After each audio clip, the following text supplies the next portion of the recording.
Joining me right now is the executive chairman of Continental Resources, Hamm. Harold, it's great to have you this morning. Thank you so much for being here. First, give us the supply-demand story here. Why are oil prices up at $73 a barrel this morning? What do you think is behind this big surge?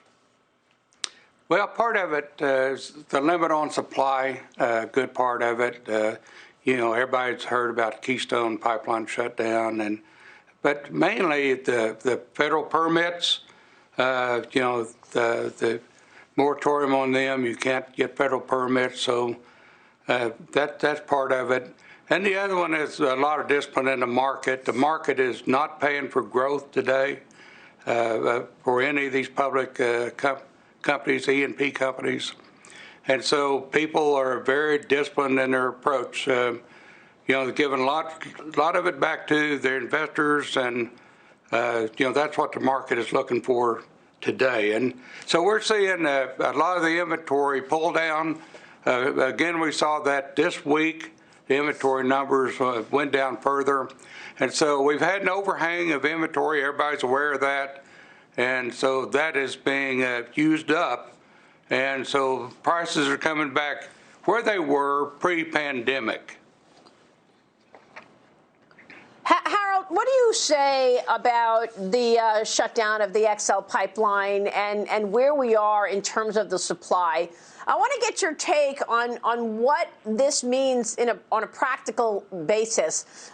Killing the XL pipeline was talked about as far as killing jobs. I mean, you are deep in the shale business. What can you tell us about contracts right now, about workers within the shale industry? How are they doing? And what does the business look like in the face of really a different narrative and approach toward energy with this new administration?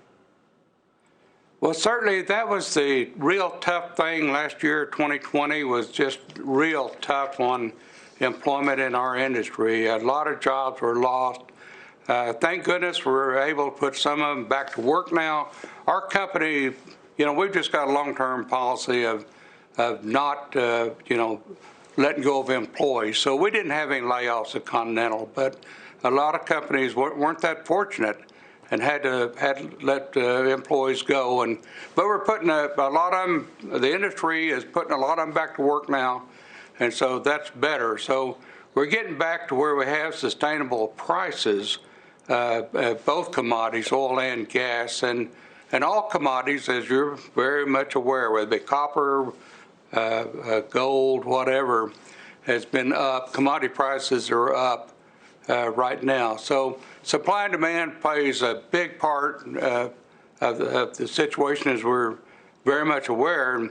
And when you get to constraining supply, much like the Carter administration did, you get prices that go up. And that's a lot of what's happening today.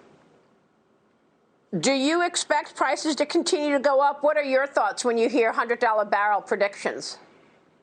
It's possible. If you don't let go of some where we can drill again, and a lot of companies have federal acreage, and our company has some as well.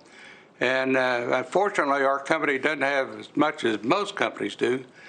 But if you put people back to work and bring on some more supply, well, that's going to have an effect on prices as we go forward. But as you can see from the graph, the general graph is upward. So where that goes to, I don't know. Is it possible? Sure, it's possible.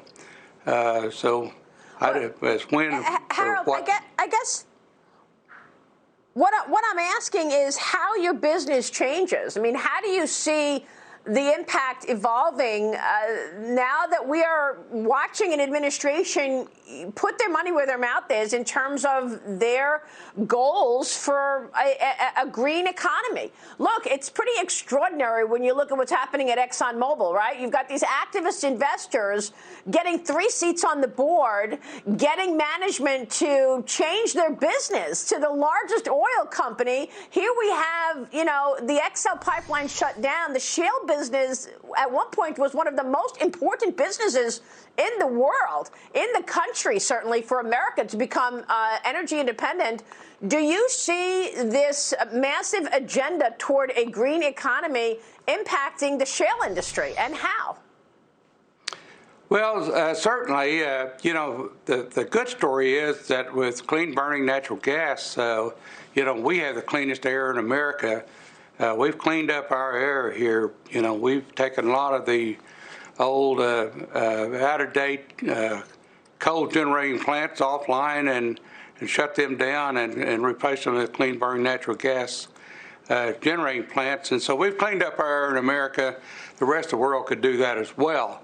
But we can't shut down here, and as long as you've got China and India and everywhere else putting 300 new coal plants in a year. So we've done a lot of rebuilding in this industry over the last year. Yeah, it's a great point. Harold, you were heavily involved in the creation of the new Houston crude oil futures contract. Tell us about the contract, why we need that, and how it has resonated. Well, there's a lot of power in this industry if it all comes together, and it certainly did with the best practices task force that was put together. That was a group from all parts of the industry that came together and studied the situation and figured out an alternative to the landlocked Cushing market that we'd had. And so it created what we call the American Gulf Coast Select market. And the migration has been to the Gulf Coast, and it's a great alternative. It's a waterborne market, as in most of the markets around the world. So it's able to take a lot of the oil that never sees Cushing, goes directly to the Gulf Coast, and create a market for it. So it's a great thing. It's something that the industry was able to do during this downturn.